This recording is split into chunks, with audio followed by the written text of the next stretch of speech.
Okay, this is the first video of the invoice videos. If I click the invoice icon on the main screen, okay, it takes us into the invoice screen. Right, looking around the screen, some of the basic information you would have already seen in the other videos. The filtering here, much the same. The auto date area, identical. You've got avenue here to create the project group. You've got your sorting down here. You can export some of this information to a spreadsheet if you want. So most of it's already familiar. Right, if I just quickly look at this screen here, what does it tell me? It tells me, it'll give me the date of an invoice, it gives me the invoice number. It lets me know if it came from a quote. If the actual, we created a quote and we clicked on the icon on the quote screen to create an invoice, it tells me what quote number created that invoice. Okay, and it gives us a brief information of the invoice. This is actually the first line of the invoice address line. I'm going to show you where that comes from. It gives me the totals of what the invoice was. It gives me an avenue to record a payment received. So I'm going to discuss that in a later video because this is very particular, this information here. Editing, an edit icon. I can click the edit icon now and it will allow me to edit a previously created invoice. And this is this previously created invoice here. Obviously there's no information here because I was testing stuff and mucking around. So if I click something else, I think this here's got some. And here we go, it's got some real information here. That's how you edit an invoice. Now, for now I'm just going to jump back. I'm going to start from scratch. I'm going to look at these two icons at the top left hand corner here. This one here says tax invoice. For Australians in Australia, a tax invoice means an invoice that includes sales tax. For the rest of the world, it's just an invoice that happens to include sales tax. In Australia, it has to be called tax invoice. And because this program is first created in Australia and has now branched off into over 25 countries now, they still call it tax invoice because this is where it comes from. On this one here, this is an invoice that doesn't have sales tax. So if you're not required to collect sales tax or you're from a country that doesn't collect sales tax, then naturally you're going to be using this particular invoice all the time. I'm going to just click an invoice to create that includes sales tax. Right, so when the invoice screen opens up, you will notice that everything's all blank. There's nothing on the screen. To start with, you have your date box here. Naturally, you're going to enter whatever today's date is. Now, because this is the cursor is blinking on that box, any box the cursor is on, it's going to change to pink. Because this lets you know that's where it is. Now, the reason I've moved that here is I wanted to show you something.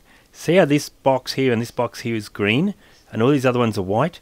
These two boxes have to be filled out before you can go any further. If I keep going now down the screen, if I keep pressing my enter key, for example, see it comes up and says you need entries in the green boxes. It isn't going to let me go anywhere. I can't go down to here. I can't do anything unless I have information in these two boxes. That works the same for the quotes and the purchase orders. You need information in the green boxes before it lets you go anywhere. Because normally when you're creating an invoice, you're creating it on the actual day you're issuing the invoice. If you actually double click on the date box, it will bring up instantly today's date. Now, if that is not the date you want it dated, you can obviously go and change that, or you can, if there's nothing in the date box, instead of double clicking to start with, you can just put your mouse cursor in there, click on the little calendar that comes up, and you can select whatever date it is you want it. So if I want it to be the 17th I created that, I can select that. So I press enter now, and I'm into the first line. This is where you enter the information who the invoice might be to.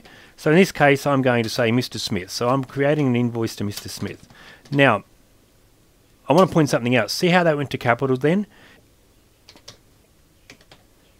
As you're typing away, Easy As has an auto uppercase process in place.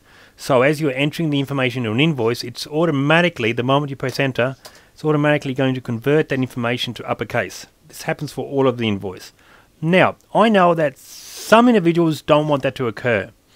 If you're an individual that never wants that to occur on any invoice or any quote, any quote or any purchase order, there is a setting under the setup, and I will show you where that is later, where you can set that and turn the auto update feature off. Now, when it's off, it means that you can enter in any information into these areas of the invoices and quotes, etc., and it's never going to change it to uppercase for you. But that doesn't mean you can't turn it on temporarily for one or two particular invoices, and I'll explain something. See here, we've got an icon. That icon here allows you to turn or change the auto uppercase for this particular invoice. So right now the setting is set for auto uppercase. The moment I type something in here,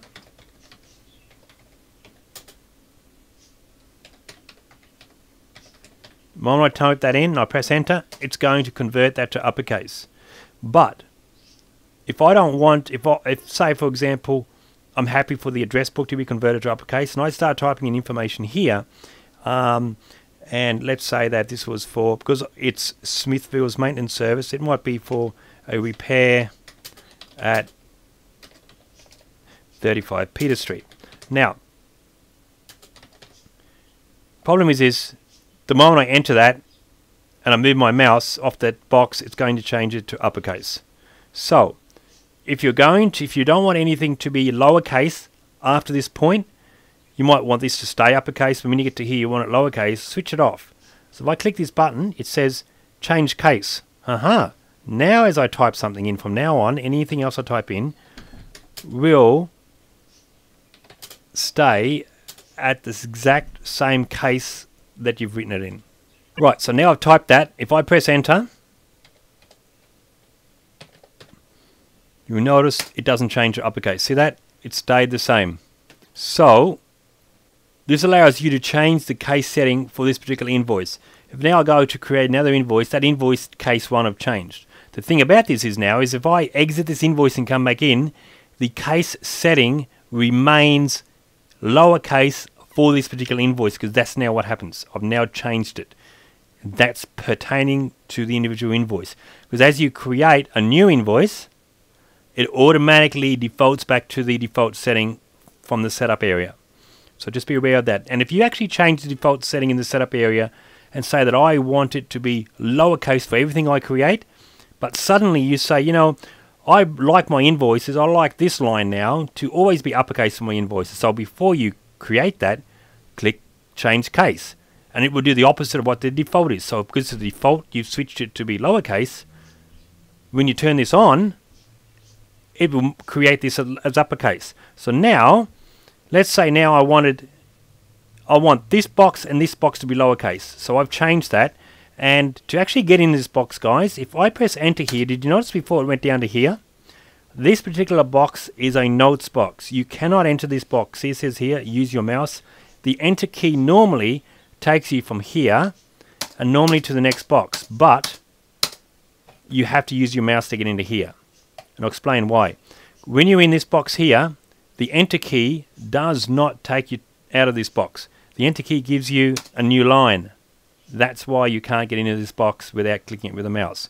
This allows you to enter additional lines of information, and you've got a full line of text here that you can enter. I think it word wraps actually. I'm not quite sure. Let me see. I think if you keep going, yep, it does. It just words wraps and continues on. So you can enter as many lines you want in this box here to add additional comments. This is great. This is a new feature they put in this new program. So you can enter information in here.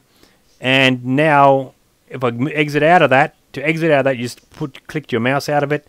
You'll see that stays lowercase. Now, if I suddenly want this here to return to uppercase, I just switch it back off. It won't change this because we've already exited out of those areas. So now we can have this here, 3, I don't know. Oh, and I'm just a repair job for this guy. Whatever, I'm just showing you this for now. So whatever you enter in here is now changed to uppercase. Did you notice that? Okay, that's the basics of the invoice itself. Now, I'm just going to change this here, however, because I do want to make this invoice look a bit better as we go along. What am I going to put in here? Repair job. Yeah, replace door and hinges. Right now I'm going to jump to a new video. We keep these videos to around 10 minutes each. So I'm going to jump to a new video because there's some more things I want to show you on this screen.